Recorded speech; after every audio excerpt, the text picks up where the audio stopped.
कर्म एक प्रेरणादायक सीख। 18 दिनों के युद्ध ने द्रौपदी की उम्र को 80 वर्ष जैसा कर दिया था।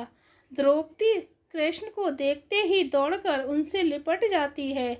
कृष्ण उनके सिर को सहलाते रहते हैं और रोने देते हैं। थोड़ी देर में उसे खुद से अलग करके समीप के पलंग पर बैठा देते हैं। द्रौपदी, ये क्या हो गया सखा? ऐसा तो मैंने नहीं सोचा था। कृष्ण, नियति बहुत क्रूर होती है पांचाली।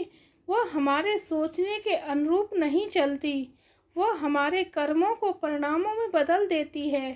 तुम प्रतिशोध लेना चाहती थी और तुम सफल हुई द्रौपदी। तुम्हारा प्रतिशोध पूरा हुआ।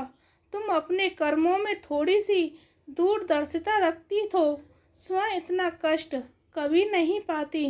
द्रौपदी, मैं क्या कर सकती थी कृष्ण? तुम बहुत कुछ कर सकती थी कृष्ण। जब तुम्हारा स्वयंवर हुआ तब तुम कर्ण को अपमानित नहीं करती और उसे प्रतियोगिता में भाग लेने का एक अवसर देती तो शायद परिणाम कुछ और होते। इसके बाद जब कुंती ने तुम्हें 5 पतियों की पत्नी बनने का आदेश दिया तब तुम उसे स्वीकार नहीं करती तो भी परिणाम कुछ और होते। और उसके बाद तुमने अपने महल में दुर्योधन को अपमानित किया कि अंधों के पुत्र अंधे होते हैं। वह नहीं कहती तो तुम्हारा चीरहरण नहीं होता। तब भी शायद परिस्थितियां कुछ और होती। हमारे शब्द भी हमारे कर्म होते हैं द्रौपदी, और हमें अपने हर शब्द को बोलने से पहले तोलना बहुत जरूरी होता है, अन्यथा उसके दुष्परिणाम सिर्फ स्वयं को नहीं, अपने पूरे परिवेश को दुखी करते रहते हैं।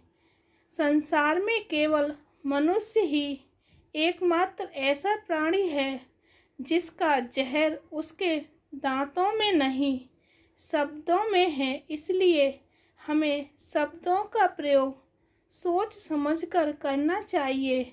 हमें ऐसे शब्दों का प्रयोग करना चाहिए जिससे किसी की भावनाओं को ठेस ना पहुँचे, क्योंकि महाभारत हमारे अंदर ही छिपा हुआ है। धन्यवाद।